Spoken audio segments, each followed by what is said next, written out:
Buenas noches, bienvenidos a RM en un día de mucha expectativa porque mañana vence el decreto presidencial que está marcando cuáles son las reglas de este confinamiento que estamos viviendo desde el 22 de mayo y mañana nos vamos a enterar cómo sigue esta historia. Para hacerla fácil, para no hablar tanto de decretos, si finalmente no hubo ley, lo cierto es que estamos cansados, es cierto, todos.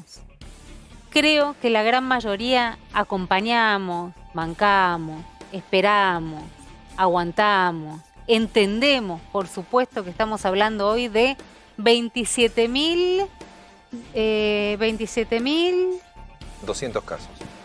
628 contagios, ahí está, 669 muertes, por supuesto que lo entendemos, insisto, acompañamos. O sea, hace rato dejamos de preguntar cuestiones que entendemos que exceden al gobierno nacional, al gobierno de la Ciudad de Buenos Aires, a los distintos gobiernos provinciales. Me parece que pedimos muy poquito, de verdad, que estamos siendo muy pacientes y que pedimos muy poquito a esta altura, que es algo de previsibilidad. Algo, nada más. ¿Y saben cómo se traduce eso? En preguntarse, bueno, ¿qué hago y cómo me organizo? Mañana vence el decreto. El 22 de mayo lo anunciaron. ¿Cuántos días tuvieron para pensar en nosotros? Y más o menos en qué es lo que vamos a hacer. Digo, en nosotros, si nos vamos a poder mover en el sentido de salir o no, encontrar con algún familiar o no, tener que ir a ver si tenemos que ir a ver a nuestros viejos, si se van a poder permitir las reuniones sociales o no, los comerciantes si van a comprar mercadería, organizarnos un poquito. 22 de mayo, entendemos, subió la curva de una manera espantosa, estamos viviendo los peores momentos de la pandemia. Insisto, creo que estamos siendo, por supuesto, comprensivos porque además no queda otra, en la gran mayoría. Seguramente me dirán del otro lado están los agitadores, los agoreros, los que esperan que todo explote. Es cierto. No creo que seamos la gran mayoría de los argentinos. Queremos que pase, celebramos que vengan las vacunas, queremos vacunarnos, festejamos cada vacunación porque entendemos que cada uno que está protegido termina protegiendo al resto. Es tanto lo que les pedimos, un poquito de organización. Tengo los chicos, no los tengo, los va a tener el papá, qué sé yo, en mi caso. En el caso de Javi, de Jairo, de cualquiera de ustedes, ¿cómo se van a organizar a partir del sábado? Porque esto va a empezar a regir probablemente el día sábado. No creo que haya muchos matices respecto de lo que se va a anunciar. Y tampoco hubo muchos cambios en la curva. Lamentablemente las últimas 2 semanas venimos más o menos con un número parecido. Empieza a bajar muy poquito el número. Pero con este número no pueden saber ¿cómo vamos a seguir y cuánto tiempo? ¿No nos pueden decir cómo organizar nuestra pequeña y humilde vida doméstica, laboral para los que trabajamos? ¿No parece ser una información clasificada, compleja, difícil? Se juntó el jefe de gabinete de La Nación, Santiago Cafiero, con el jefe de gabinete de Axel Kicillof, Carlos Bianco. Estuvieron hasta hace un ratito discutiendo. Ahí, insisto, son matices. No es que no estamos en el peor momento de los polos donde uno pedía, Axel Kicillof, un cierre extremo y pedía a la ciudad abrir más actividades. Y otra vez es pensar un poquito en la gente, no mucho, un poquito. En decir, bueno, a ver si pueden organizarse. ¿Qué nos pueden dar hoy? ¿Cuántas certezas nos pueden dar?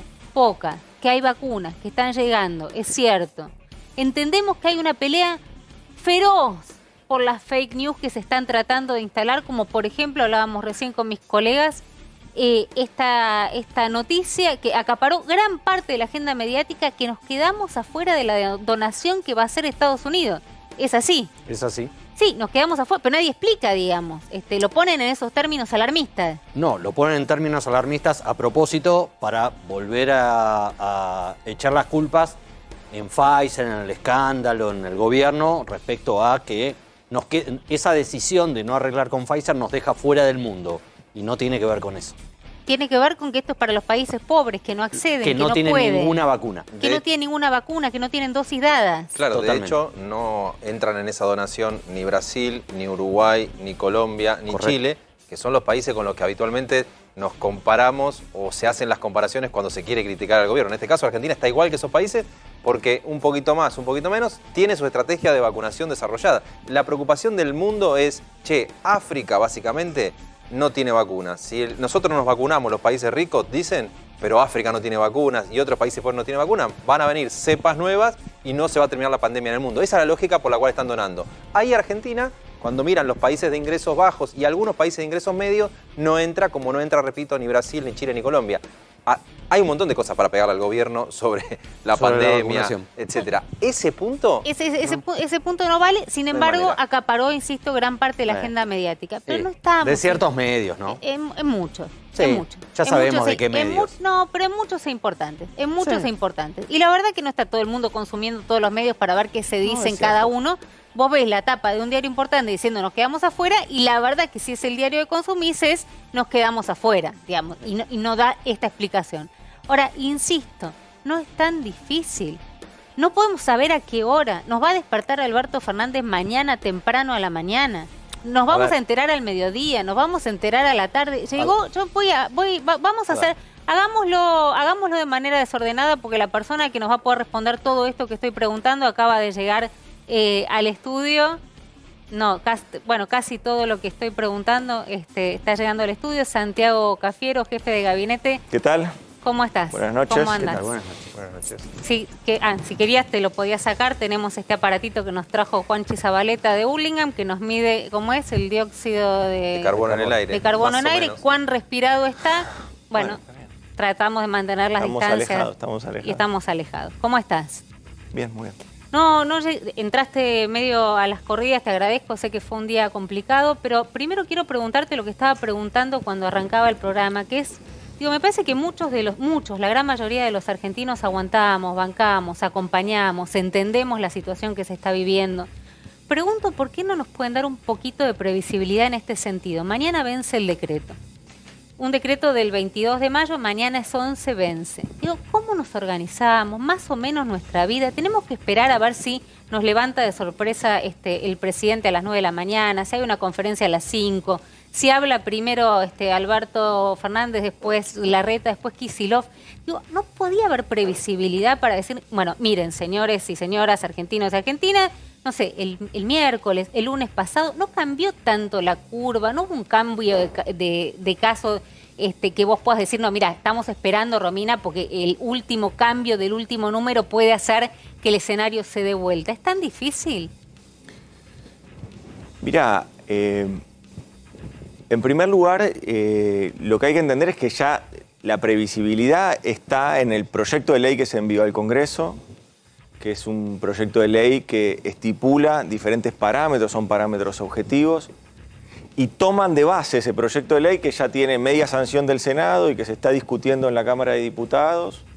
Ese proyecto de ley marca parámetros objetivos. Esos parámetros objetivos son los que se vienen reflejando ya hace por lo menos un mes o más en las distintas medidas que se van tomando con el DNU, digamos, el decreto de necesidad de urgencia, que marca cuando hay alarma epidemiológica, cuando hay alto riesgo epidemiológico y sanitario, riesgo medio y riesgo bajo. Y luego, ¿qué actividades son las que no se pueden realizar si estamos en una situación de esas? Eso está bastante establecido ya hace tiempo. Lo que sí considero es que, naturalmente, estamos en pandemia y hay medidas aditivas que van surgiendo, y los gobiernos locales o provinciales también tienen facultades para ir adhiriendo medidas. Lo cierto es que el día de mañana, es cierto, vence este último DNU y se va a renovar el DNU con los mismos parámetros que vienen hasta ahora, que O son... sea, a esta hora de la noche podemos decir que mañana va a seguir igual, digamos, el 11, el 12 y el 13 va a seguir igual que como veníamos hasta ahora. Sí, claro. El DNU continúa porque el DNU, por el fundamento de aplicar parámetros objetivos y que no haya mucha más discusión y que, sobre todo, digamos, quitar ese velo que muchas veces se quiso poner, ante las decisiones que tomaba el gobierno nacional, de que había o improvisación o que no había una toma de decisiones o una toma de medidas consensuada. Lo que se hizo fue lo que viene haciendo el presidente hace mucho tiempo, que es consulta a los epidemiólogos, luego trata de generar un acuerdo político para llevar adelante las medidas, si tiene que llevar adelante nuevas medidas, y luego se toman las medidas adecuadas. Esto viene sucediendo, este último DNU, por ejemplo, es el que debe tener por lo menos 2 meses que ya se vienen debatiendo. ¿Sabes la cantidad de gente que hoy a la noche se está preguntando qué va a hacer el sábado, si va a poder salir, si va a haber encuentros sociales, si se va a poder mover? No, porque... Bueno, si van a comprar mercadería, no sé, los restaurantes, porque van a poder atender adentro o no van a poder atender. No, bueno, insisto con esto. Esa discusión sobre qué cosas se tienen que abrir o qué cosas no, lo cierto es que ya están establecidas en el DNU hace tiempo. Y están establecidas según el riesgo epidemiológico que tenga cada lugar. Por eso se hicieron parámetros objetivos. Los parámetros objetivos son bien sencillos. Si uno tiene 500 casos cada 100.000 habitantes, la tasa de incidencia, si está por encima de los 500 casos cada 100.000 habitantes, está en alarma epidemiológica, que es lo que tuvimos acá en el AMBA, lo que tenemos actualmente acá en el AMBA. Si tiene menos de esos 500 casos cada 100.000 habitantes, está en alto riesgo epidemiológico, bueno, y ahí para abajo, digamos, ¿no? Si uno está en alarma epidemiológica, son las medidas que venimos tomando hasta aquí. La nocturnidad o el cese de circulación es entre las 8 de la noche y las 6 de la mañana del otro día, ¿no? Sigue igual, recuerda. Todo eso sigue igual, todo eso venía así y sigue así. Igual. ¿Durante 3 semanas más? Se va a hacer por 2 semanas el DNU, porque estamos esperando que se termine el tratamiento de la ley, que también copia estas medidas. Con lo cual, cuando se apruebe la ley, no es que tampoco va a cambiar. El famoso semáforo epidemiológico. Este es el semáforo epidemiológico. La tasa de incidencia, 500 casos cada 100.000 habitantes. La razón, es decir, los últimos 14 días contra la fecha de hoy, cómo viene la evolución de casos, si viene aumentando y en qué velocidad. Y después, la tasa de ocupación de las unidades de terapia intensiva. Si es más del 80%, estás también en una situación de alarma epidemiológica. Cuando estás en alarma epidemiológica, ¿cuáles son las actividades? Esto ya lo conocemos todos. Es restricción de circulación entre las 20 horas y las 6 de la mañana. Los comercios deben cerrar a las 7 de la tarde. Se puede trabajar a partir, locales gastronómicos, se pueden seguir trabajando a partir de delivery o de retiro. No puertas adentro. No, de delivery o de retiro, sí, takeaway o retiro. No, ¿cómo era? No querés decirlo en inglés, dale. No quieres decir pero no me sale cómo era la roticería. Dale, decía, sí. Para llevar, ahí está. Para llevar, ahí está, dale. Y después, bueno, naturalmente, otra de las discusiones, que fue siempre la discusión que tuvimos con la Ciudad de Buenos Aires, el tema de la presencialidad educativa. Que ahí sigue, digamos, existiendo la misma posición respecto de la que tenía ciudad, de la que tiene provincia y nación en general. Claro, a ver, no, hay parámetros objetivos, la ciudad no los cumple, eso es lo que pasa. No es solo la ciudad la que no los cumple, los parámetros objetivos. Ha pasado que muchas provincias no le dieron mucha pelota a los parámetros objetivos y hoy están detonadas, o están detonadas de hace varias semanas, por lo menos Córdoba. Es lo que... O Santa Fe. Santa Fe sí hizo las restricciones. Santa Fe hizo las restricciones educativas. Un poco tardías. No, Santa Fe hizo la. No, Santa Fe sí acompañó. La que tuvo solamente una semana donde no acompañó fue Córdoba. Y estaba con un nivel de casos que duplicaba la Ciudad de Buenos Aires. Pero Santiago, para que quede claro, perdón, porque si decimos que la Ciudad de Buenos Aires está incumpliendo, digamos, parecería que está, digamos, rebelándose frente a una norma cuando lo que tiene es el aval de la Corte Suprema para decir que los chicos vayan a clase. No, no es así. ¿Cómo que no? No, la Corte Suprema se expidió sobre un DNU que ya no estaba vigente ni siquiera cuando se expidió la Corte Suprema. Con lo cual, una norma... O sea que el lunes cuando mis chicos que van a Capital, mis hijas vayan a clase, están incumpliendo... Las últimas normas, sí, bueno, no será responsabilidad de tus hijos ni de la madre. Me parece que es la responsabilidad política de un jefe de gobierno de la ciudad que cuando tuvo totalmente estresado el sistema de salud, cuando tenía promedio 3.000 casos, 2.800, 3.000 casos diarios, seguía exigiendo sostener una actividad que a las claras es una actividad que si bien es una discusión muy dispar, porque si bien es cierto, no hay contagios adentro de las aulas, lo que supone es una movilización muy grande, y lo que uno pretende con las medidas de cuidado siempre fue lo mismo, es bajar la circulación de personas. O sea, puedo decir que la ciudad incumple, o sea, la reta incumple la norma. La reta, sí. Acuña, la ministra de Educación están incumpliendo la norma. Le podemos contar lo que va a hacer Ciudad a partir del sábado. Un comentario. Más allá del incumplimiento, si uno ve la curva de la ciudad de Buenos Aires y la curva del Gran Buenos Aires, se movieron igual con clases presenciales de este lado de la General Paz que sin clases presenciales.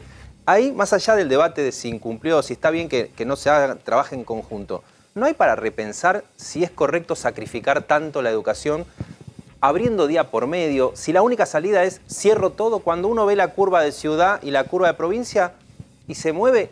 Hoy la escuchaba Teresa García, decía, bueno, todo no se puede, mantuvimos actividad económica, pero no clases presenciales. ¿No habrá un mix distinto, viendo el lío que le genera a los padres, por lo que decía Romina, de la organización? No, la curva es totalmente distinta. Primero, la particularidad del conurbano es muy distinta de la de la Ciudad de Buenos Aires. ¿Desde que se suspendieron las clases presenciales? Sí, el comportamiento es muy distinto. La tasa de incidencia hoy de la ciudad de Buenos Aires es arriba de 800 casos, 700 casos, cada 100.000 habitantes. Que sea superior, sí, pero desde que se hicieron, bajan en igual manera la ciudad de la provincia. No. La provincia de Buenos Aires hoy, la zona del AMBA sobre todo, tiene una tasa de incidencia que está cercana a los 500 casos cada 100.000 habitantes. O sea, bajó muchísimo más rápido. Muchísimo más rápido, ojo. Ese es un dato objetivo, digamos. La velocidad de las curvas son distintas. Yo me animo a decir que se ve objetivamente que bajan igual, pero es el jefe de gabinete, o sea, tampoco le quiero... No, tampoco soy... yo lo que te puedo decir es que la tasa de incidencia que tiene la Ciudad de Buenos Aires es superior a la tasa de incidencia que tiene el AMBA. Cuando lo triplica en población y cuando tiene una situación socioeconómica totalmente distinta, donde se puede impactar. Pero el cambio de la tendencia desde que suspendió la clase presencial, a mí me parece muy importante, por como padre, ahora vamos a ir a por clase, lo que veo, ¿no? El cambio en la tendencia que hubo en Ciudad y en la provincia de Buenos Aires, ¿es tan grande con las clases abiertas que con las clases cerradas? Ese es mi punto. ¿Vale la pena el sacrificio en movilización de personas, sí. Aún cuando se ve... Vos, fíjate otro dato, mira.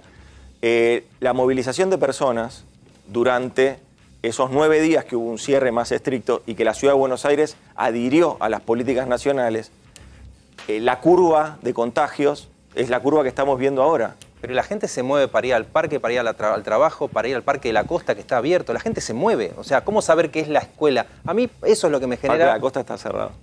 No, o sea, los fines de semana está abierto, o sea, es claro. ¿A qué decís al Parque de la Costa? ¿Los juegos esos que están en el Tigre? Claro. No, eso está cerrado. Los juegos, esos están cerrados.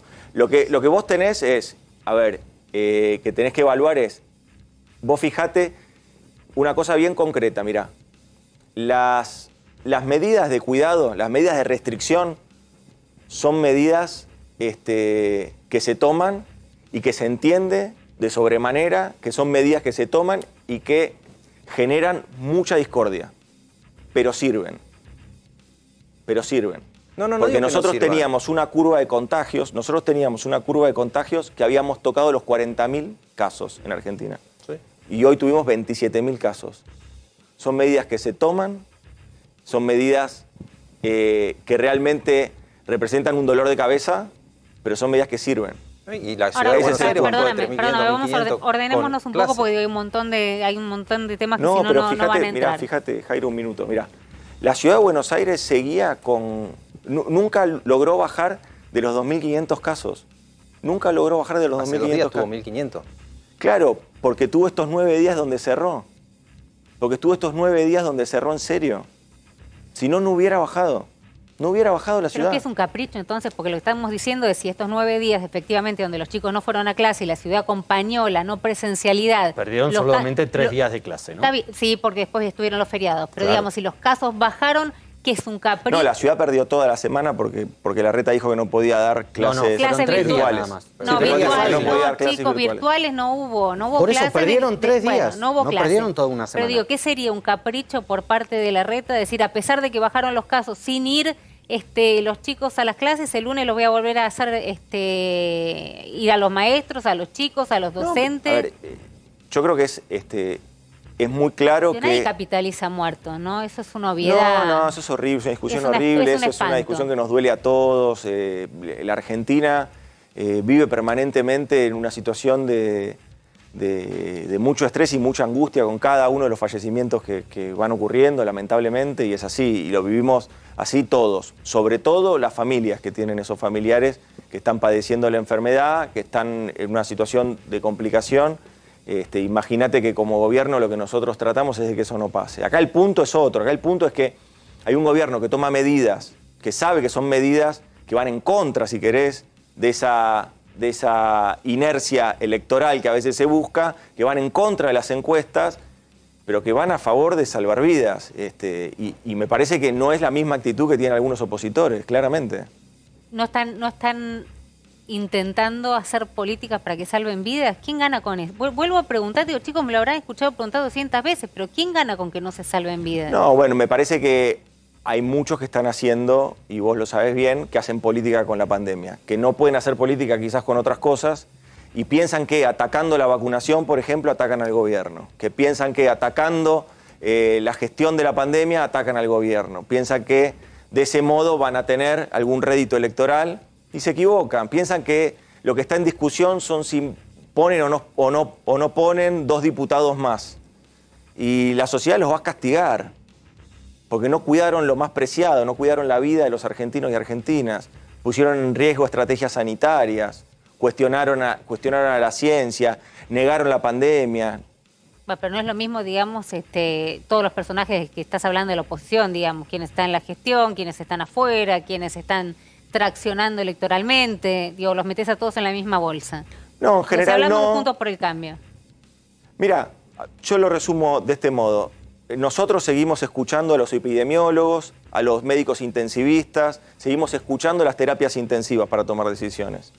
La oposición está escuchando a los encuestadores y a quienes les hacen marketing político. Y la reta venía escuchando a los epidemiólogos y a los intensivistas, y desde que Macri presentó su libro empezó a escuchar a los encuestadores de vuelta. Te voy a pedir un favor, a ver si mis compañeros están de acuerdo.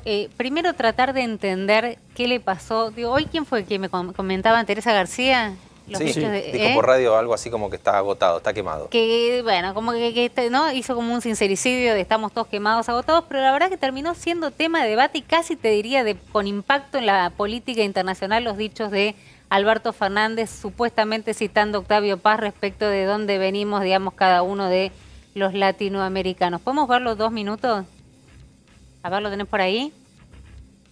Escribió alguna vez Octavio Paz que los mexicanos salieron de los indios, los brasileros salieron de la selva, pero nosotros los argentinos llegamos de los barcos. Y eran barcos que venían de allí, de Europa. Y así construimos nuestra sociedad. Esto generó que Macri lo llamara a Bolsonaro y le pidiera disculpas en nombre de todos los argentinos, que Bolsonaro nos tocara la oreja, por decirlo de alguna manera, y nos corriera por izquierda. Digo, ¿qué fue lo que pasó? Digo, ¿qué entidad le das a esto que pasó? No, mira, ya lo aclaró el presidente, ya el presidente... Le dijo si alguien se sintió ofendido. Bueno, ¿no? sí, Pero se disculpó. A ver, claramente el presidente lo que estaba manifestando es una frase donde él lo que buscaba era, estaba parafraseando a un artista popular y tratando de explicar de algún modo la cultura de aquellos inmigrantes que buscaban una tierra nueva y que la encontraron aquí en Argentina. Y tenía que ver con eso. Yo creo que, ya está, ya el presidente lo explicó, me parece que no hay mucho más para agregar. Sobre todo me parece que este es un gobierno que... Los gobiernos no se evalúan por las frases, los gobiernos se evalúan por las políticas públicas, por los hechos concretos que hacen. Nosotros estamos haciendo muchas otras cosas, que no es con la frase. Y si Macri llama para pedir disculpas, que primero llame a los argentinos para pedir disculpas. Pero si el presidente dice estas cosas, esas metidas de pata, ¿te crees que no tienen ningún costo? No me parece que sea algo que tenga esa caracterización. Yo creo que el presidente ya está, pidió disculpas y no hay mucho más para agregar.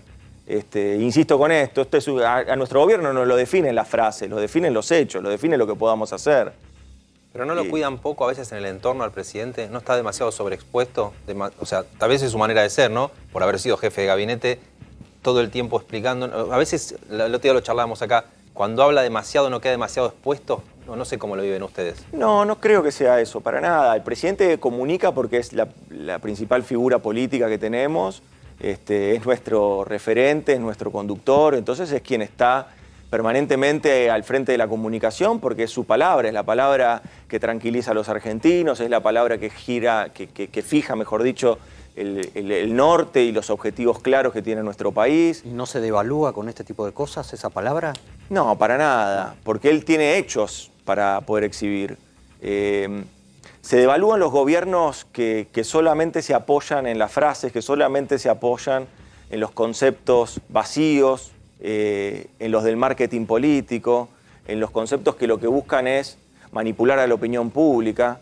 Me parece que hay un valor de la palabra en Alberto que es significativo. Alberto Fernández se lo puede seguir evaluando por las promesas de campaña que tuvo y por cómo, a pesar de que 18 meses de gestión, 15 fueron en pandemia, uno puede de todos modos evaluar los compromisos que tuvo, los medicamentos gratuitos para los jubilados, avanzar con la reestructuración de la deuda, avanzar también en estas dificultades con generar y empezar a desplegar una agenda de desarrollo económico en nuestro país, abandonar ese modelo de especulación financiero y ir hacia un modelo de producción y de empleo. Me parece que hay muchos más testimonios y digo, desde el punto de vista de los valores latinoamericanos, nuestro movimiento político es un movimiento diverso, es un movimiento que permanentemente está en línea con el sentimiento latinoamericano y para nada nosotros tenemos que tener una mirada distinta. Creo que efectivamente tenemos mucho más testimonio para exhibir y eso me parece que es lo importante. A ver, tuvimos un gobierno que se fue en frases hechas, diseñadas y prediseñadas por publicistas.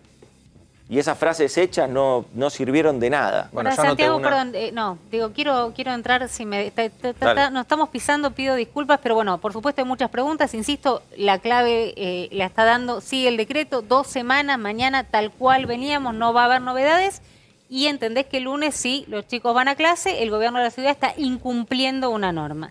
Te quiero proponer... Ya lo hizo esta semana, ¿eh? Ya incumplió esta semana, ¿entendés que sigue cumpliendo? Yo no, pero bueno, digamos, eso es una posición del gobierno nacional. Sí, es una posición del gobierno nacional. No, es un decreto de necesidad de urgencia que tiene fuerza de ley. Bueno. Y hay un referente político que se dice que se ajusta a derecho, que no cumple una norma nacional. Pero te voy a proponer algo, creo que tenés cancha, estuviste el otro día en el Congreso contestando cuántas preguntas, bueno, algunos dicen que quedaron algunas por responder, pero creo que había 1000 y pico de... 1600, no, pero esas son por escrito, no, después ahí te hacen otras. Bueno, sí. Está bien, bueno, pero digamos, había es varias. por tiempo también. Tenemos acá una sensación que generalmente, digamos, la sentimos muy compartida, de que hay como un divorcio entre, por ahí lo que preguntaba, hasta a veces lo que preguntamos nosotros, la dirigencia política, y lo que le pasa al que está del otro lado. Tenemos una serie de preguntas de gente que, conocida, más conocida, menos conocida, que trabaja en... cortitas. ¿Te animás a contestar cortito lo que de verdad le está preocupando a la gente, que por ahí la verdad es que no sabemos, pero por ahí no tiene tanto que ver con lo que te estamos preguntando hoy? Lo que quieras. Arranca Marcela, enfermera, para Santiago Cafiero, dale. Buenas tardes, mi nombre es Marcela Montenegro, enfermera del Servicio de Neonatología del Hospital Gutiérrez. Mi pregunta es hacia Santiago Cafiero. ¿Qué es la decisión que van a tomar y si va a haber una decisión política que es necesaria para toda la enfermería a nivel nacional, como es subir los sueldos para que sea acorde a la canasta, podamos sobrevivir, tengamos salud, podamos volver a nuestras casas y tengamos un trabajo digno y único? Los héroes y heroínas de nuestro tiempo, ¿no? Eso hay que destacarlo siempre. Por eso los enfermeros, por ahí, las enfermeras, los médicos, las médicas, los que están luchando todos los días. Escuchándola decir a ver si llegamos a la canasta, ¿no? Lógicamente. Tienen por delante, bueno, tuvieron recomposiciones salariales, tienen por delante... entiendo que una paritaria que arranca ahora en el mes de junio. Ya empezó y las empresas dijeron 0. Si el PAMI, por ejemplo, no aumenta lo que paga o no le dan aumento a las prepagas, Se lo mandaron al Ministerio de Trabajo, dijeron hay 0 de aumento. Por eso me parece que el reclamo termina en el gobierno nacional. Sí, es difícil iniciar una paritaria con una patronal que te dice que es 0, ¿no? Dice, es 0 si no me dan aumento en el PAMI, que es el que paga, etcétera. No sé, por eso... Sí, el sistema de salud se financia de diferentes formas. El sistema de salud privado se financia, como dice Jairo, con las obras sociales y con prepagas. Y el sistema público, bueno, está vinculado a los impuestos que pagamos todos nosotros, ¿no? Esa es un poco la lógica. En base a eso, más que hablar de la paritaria puntual, que ya es un tema entre privados, que en última instancia el Ministerio de Trabajo lo que tiene que hacer es homologar si entiende que hay un trato justo en ese vínculo entre patronal y trabajadores. Más allá de eso, ¿qué ha hecho el Gobierno Nacional en este tiempo? Hizo bonos directos a los trabajadores, casi 700.000 trabajadores de la salud en todo el territorio nacional. Eso fue durante el año pasado y estos empiezan a pagar ahora nuevamente esos bonos durante 3 meses. ¿Estos son los bonos de 5.000? Fue el año pasado 5.000 y este mes son 6.500 pesos por 3 meses. Ese es el acompañamiento que hace extra el Gobierno Nacional a todos los trabajadores y trabajadoras de la salud. De la negociación. Dale, vamos a seguir porque hay muchos que quieren preguntarte. Está un amigo de la casa, Adrián Payares, a ver. Hola, soy Adrián Payares. Tengo 2 preguntas para Santiago. La primera, un poco más seria, ¿por qué el gobierno no pudo contener la inflación y cuándo va a poder contenerla? Y la segunda es un poco más frívola. ¿Te sentarías en la mesa de Juana Viale? Opa. ¿Qué pregunta esa? Pensé.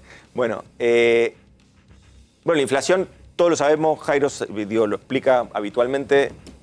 Hay tensión de precios en nuestro país hace mucho tiempo, hay problemas estructurales que vienen hace mucho tiempo. Nosotros venimos de una desorganización de la macroeconomía del 2018, 2019, la crisis de balanza de pago. Luego vino, son 2 años de recesión, un año, 2019, con arriba de 53% de inflación. El año pasado, la pandemia, pudimos llegar a 36% de inflación. Que sigue siendo muy alta, y tuvimos en el rebote de la pandemia a nivel global, tuvimos una tensión muy fuerte sobre los commodities, que también tensionan de alguna manera los precios de la economía en nuestro país. Entre lo estructural y lo, si se quiere, más coyuntural, que es esta tensión de precios internacionales, nosotros tenemos que seguir encontrando la beta para ir bajando gradualmente. Ya vinieron los que dijeron que esto era un problema fácil y era un problema de la Argentina que se bajaba en 2 meses. Eso no es así, no se baja en 2 meses la inflación. La inflación es un trabajo cotidiano que nos exige generar herramientas de política pública, perfeccionar esas herramientas. Mientras tanto, control de precios para, digamos, no, poder mientras tanto, seguir lo que hicimos ahora, por ejemplo, seguir agudizando el ingenio de parte de los funcionarios públicos y avanzar en políticas que tienen que ver no solo con lo que se puede llegar a las góndolas, que a veces es el programa de precios cuidados, por ejemplo, que es un programa... Sí, estuvo Culfas acá contando el Super Cerca, ¿no? Es un programa muy interesante. También ahora el de Super Cerca, que tiene que ver con imprimir en el paquete el precio, de ese modo tratar de llegar a los minoristas. ¿Siguen apuntando al 29% de inflación o va a ser 40%? Porque hay, no sé, hasta los legisladores están aumentando el sueldo 40%. Da la impresión de que esa es la suena para la inflación del año. No, mira, nosotros continuamos alineando las expectativas, porque nos parece que eso es lo central. Las expectativas se tienen que alinear con las pautas de inflación y también con un compromiso del presidente, que es que los salarios le ganen a la inflación, los salarios y los saberes le ganen a la inflación este año, que es un compromiso que asumió el presidente y que vamos a cumplir. De los eslóganes que vos decías vacíos, vuelve el asado, se decía con Alberto. 100% subió de que subió Alberto. Sí, claro. Está difícil. Digo, sí. En términos de poder adquisitivo, nunca el asado le costó tanto al salario mínimo en Argentina. Sí, es cierto eso. Por eso hemos tomado medidas que son medidas muy antipáticas, que tienen que ver con frenar la exportación de carne, generar un marco de acuerdo más concreto, porque por un lado, si bien es muy virtuoso que haya una instancia internacional que esté traccionando la exportación de carne, eso le generan dólares a nuestro país, y nos vienen muy bien para evitar el estrangulamiento del sector externo, cosa que siempre nos sucede en los procesos donde empezamos a crecer fuertemente, como ese proceso que se va a vivir este año. Es decir, nos quedamos sin dólares, entonces siempre es muy positivo tener exportación. Ahora, lo que sucede es que eso luego tensiona sobre los precios de los alimentos. y en este caso de la carne. Eso es lo que nos venía sucediendo. Por eso tuvimos que tomar esta medida, que es una medida dura, pero que con esa estamos llegando también a una mesa de diálogo mucho más franco, donde necesitamos que el sector ahora sí nos haga una propuesta de cómo va a desacoplar los dos precios, cómo va a generar un precio razonable para la mesa de los argentinos y por otro lado, bueno, va a seguir potenciando sus exportaciones, que también es fundamental enfocar esto en una planificación más importante, en un plan ganadero que le permita a la Argentina, en vez de continuar produciendo, como producimos hace años, 3 millones de toneladas, avanzar en un crecimiento mayor. La segunda parte a Pallares, ¿se la querés contestar o preferís obviarla? ¿Qué me preguntó? Juanita Viale. Sí, te sentabas en la mesa de... Juanita Si te Viale. ¿No se te invitó Sí. en algún momento? No, creo que me mandaron hace un año. ¿Y tendrías algún problema, digamos? No tengo ningún problema. No tenés ningún problema. Vamos a escucharlo a Sorsoli, si podemos, por favor. Hablábamos de educación, el ex rector del Nacional Buenos Aires, y después otro amigo de la casa que le gusta la... Vos tocás la guitarra, ¿no? No. Ah, Alberto No, el Soy no lo acompaña. No, No, ya, el presidente. bueno, tampoco. ¿Quién? Bueno, pensé que vos tocabas algo. No tocas nada, no tocas nada. No, bueno, uno que dejémoslo. toca y muy bien. Primero Sorsoli, dale. En principio, ¿cuáles serían las políticas educativas concretas de consenso que permitirían el retorno de miles de estudiantes que han abandonado la escuela y en especial el recupero de conocimientos que tantos otros estudiantes no han tenido la posibilidad de incorporar? Y por otra parte, ¿qué tipo de instrumentos de evaluación se implementarán sobre los egresados de las próximas cohortes, sobre todo en el campo de la educación y de la salud, ya que después de 2 años de educación virtual se reciben sin la posibilidad de tener su práctica profesional, que es imprescindible para su formación? El gobierno nacional desarrolló... Corto, a ver si te sale corto, dale. No, Te hago de Naidenov, si quieres, dale. No puedo. El gobierno nacional desarrolló políticas de acompañamiento durante todo el año pasado con toda la comunidad educativa.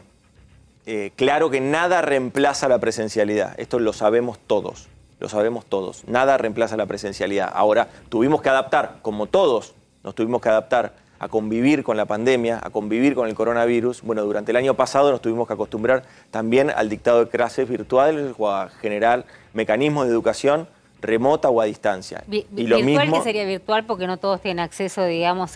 virtual, remoto, muchas veces con WhatsApp, por eso también desarrollamos el programa básico, el plan básico universal para la telefonía móvil y con eso queremos avanzar en generar mayor conectividad, 350 pesos para aquellos que tienen una jubilación mínima o que tienen hasta 2 salarios mínimos vital y móvil o son titulares de AUH y AUE. Es decir, para todas esas familias, para todos los sectores vulnerables, nosotros desarrollamos también esa política que implica generar mayor conectividad. También lo que vimos en la Argentina es eso, ¿no? Quedó muy desnudo la brecha digital que hay en nuestro país. Y eso a nosotros como gobierno también nos hizo comprometernos y acelerar más que comprometernos en una agenda muy importante que es el programa Conectar, que tiene diferentes aristas. Una de las aristas principales es seguir avanzando en el plan de conectividad en la Argentina. Nosotros tenemos la red federal de fibra óptica, es la red federal más grande, pública más grande de Latinoamérica, la REFEFO, tiene 35.000 kilómetros de fibra óptica en todo el territorio nacional, eso conecta a todos los pueblos. Y donde no se puede conectar a partir de ahí, tenemos ARSAT, tenemos los satélites. Tenemos los 2 satélites que se lanzaron en época de Cristina y estamos en la construcción de un nuevo satélite, un ARSAT segunda generación, que esperemos se está construyendo en el INVAP y esperemos esté en órbita. Esos satélites, esa inversión, es conectividad, es cultura y es educación. Esos son los mecanismos que tenemos nosotros para adelante. Me hacía una pregunta que yo... Nos llegó tarde con la pandemia, ¿no? Digamos. ¿Cómo? Bueno, pero la pandemia desnuda. Atrás, por la pandemia desnuda estas falencias que tiene nuestro país. Nuestro país también es el octavo... Este año y medio es difícil que lo recuperen. ¿Cómo? Digo, en términos educativos, me parece que lo que planteaba Sorsoli es difícil que lo recuperen, ¿no? En términos de currícula, de lo que se aprende. O sea, habrá que agudizar el ingenio de todos y de todas. Todos somos parte de esto, estamos todos imbuidos en esta pandemia y tenemos que entre todos salir adelante. Yo creo ahí también y confío en toda la comunidad educativa, los docentes, las docentes realmente hacen lo imposible para que los chicos y las chicas... al colegio en capital o en provincia? No, en provincia. Ah, o sea que no tienen clases virtuales. Sí. ¿Y si tuviesen en capital, pensaste si los mandaría? No, no los mandaría. No, directamente no los mandaría. No, que lo hagan virtualmente. Que lo hagan virtualmente. Vamos a una de un amigo de la casa, después tenemos, recién nombraste a Cristina, te quería preguntar también por el cierre de listas y por una interna de el Frente de Todos que viene como silbando más bajito de la de Juntos por el Cambio, que están haciendo bastante ruido. Pero vamos hablando de ruido, alguien que hace música y hace ruido, a ver. Bueno, sé que Santiago es un buen lector, que incluso ha tenido una librería. Me gustaría leerle un poema de Charles Bukowski, al que seguramente conoce, y después hacerle una pregunta. El poema se llama La cara de un candidato político en un afiche callejero. Y dice así: ahí está él, sin demasiadas resacas, sin demasiadas peleas con las mujeres, sin demasiadas ruedas pinchadas, nunca un pensamiento de suicidio, no más de 3 dolores de muela, nunca le faltó la comida, nunca en la cárcel, nunca enamorado, 7 pares de zapatos, un hijo en la universidad, 2 autos nuevos, una muy buena póliza de seguro, un jardín muy verde, el tacho de basura con la tapa siempre bien ajustada. Será elegido. La pregunta es: ¿a qué político argentino te parece que podría estar dedicado este poema? Y no seas políticamente correcto. Abrazo grande. Hay un poco de todo, es un picadito. ¿Sí? A ver, acá... Original es original. Original es original, sí. No esperaba eso de Iván Noble, un genio. Mirá, eso me parece... ahí lo que se describe es como este lugar común de la descripción del dirigente político y que habla justamente de alguien muy alejado. De la realidad cotidiana. De la realidad cotidiana, que no sufre problemas, que no ha tenido dificultades en su vida, que realmente no tiene la sensibilidad de haber... en definitiva, de padecer algunos de los problemas cotidianos que cada uno de nosotros también acarrea y tiene, ¿no? Alguien casi que criado en cuna de oro.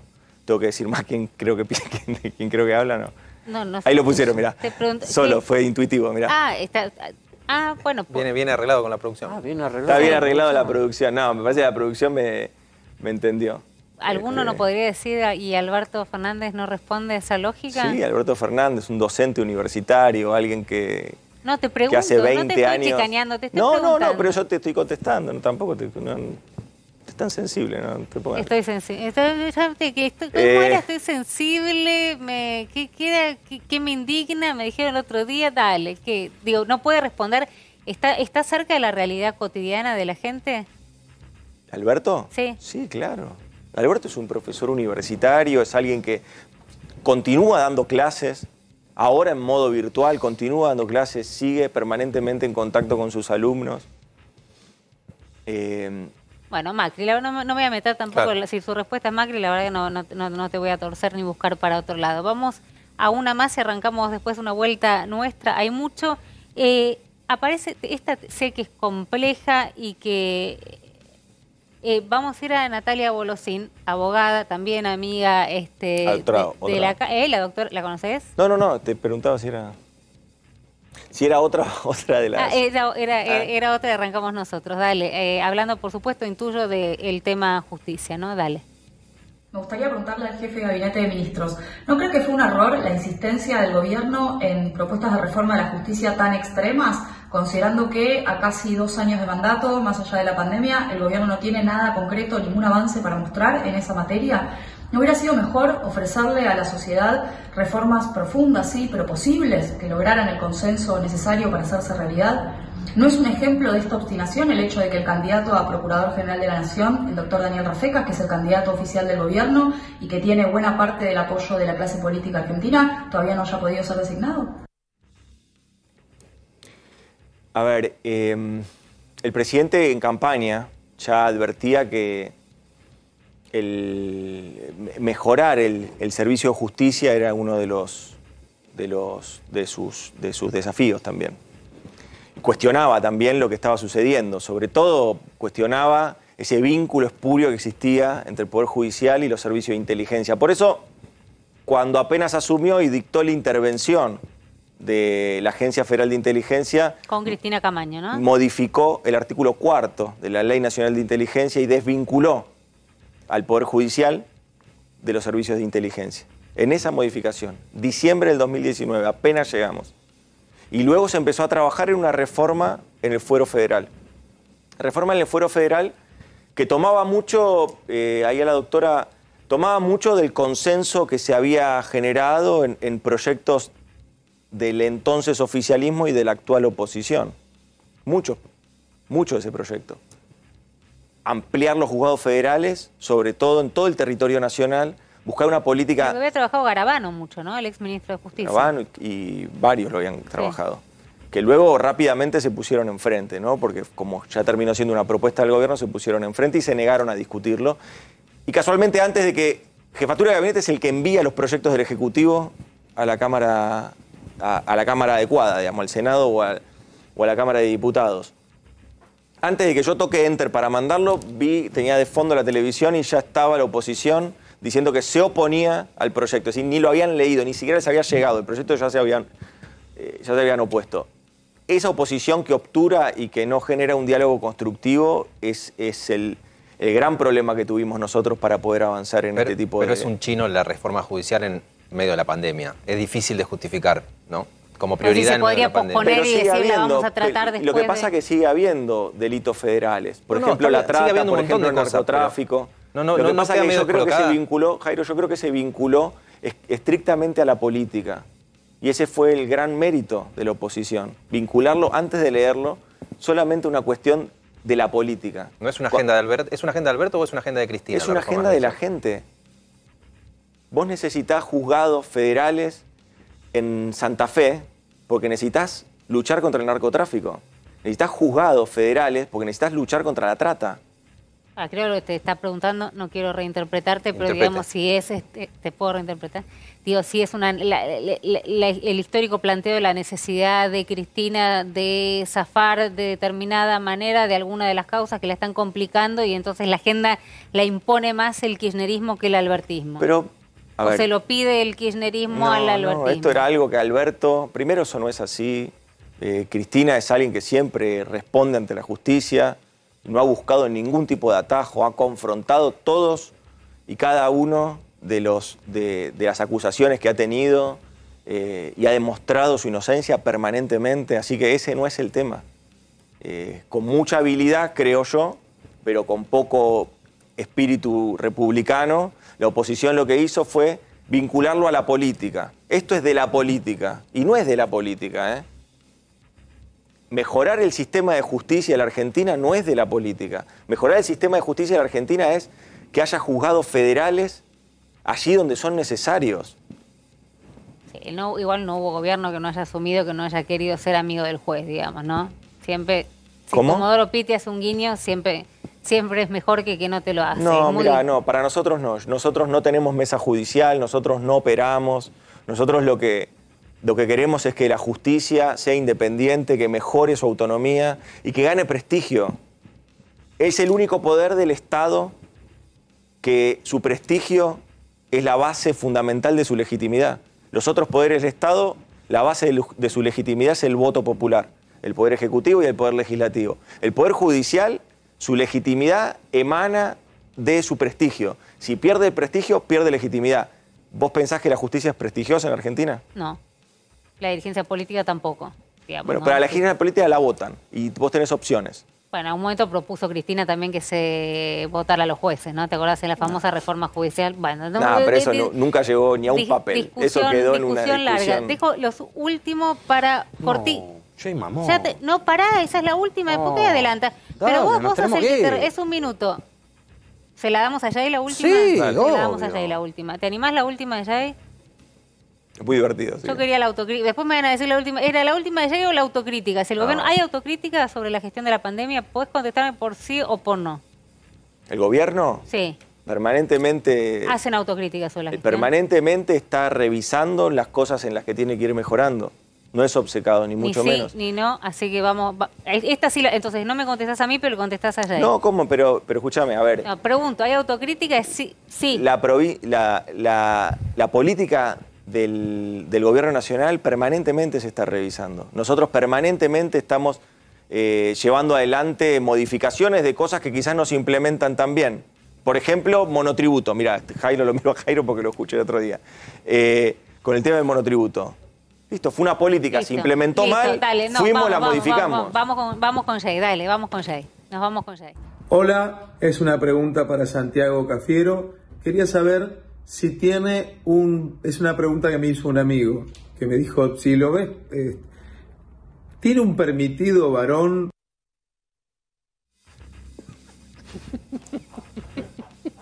Se están cagando de risa todos ahí. No, qué sé yo. No, permitido no tengo. Ni varón, ni... Bueno, ya pregunto yo también, ni mujer tampoco. No. Mi permitido varón. Es mi mujer. Bueno, está se aburre.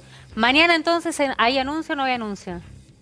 Mañana continuamos con estas políticas. Se renueva el DNU y continúa. Pero no se anuncia, no esperamos a las 9, a las 11, a las 5 de la tarde. No. El presidente tiene un acto de protonterapia en la Universidad de Buenos Aires, en el Hospital Roffo. Una máquina que se había comprado en la gestión de Cristina y que nunca se trajo de Bélgica porque costaba muy caro, según el macrismo, traer esa máquina para aquí. Y ahí puede ser que haga algún tipo de anuncio. Ahí va a ser referencia el presidente a la situación. Perfecto. Tengo el jefe de gabinete, le tengo que preguntar a Calvo. No, está confirmando lo que estábamos diciendo ayer. Es confirmado. ¿Y después habla Larreta también? Sí. Con más aperturas. Con más en la ciudad. Pero bueno, con más aperturas. Nos tenemos que ir. Señores, lo dejaste así nomás. Pero lo tiró. Santiago, incumpliendo la ley y la norma. Entonces, incumpliendo, según Santiago Cafiero, la ley y la norma. Según la ley. Muchísimas gracias y muchísimas gracias por prestarte a contestar también. Muchísimas gracias. Nos volvemos a encontrar el lunes. El lunes a las 10 de la noche acá en A24.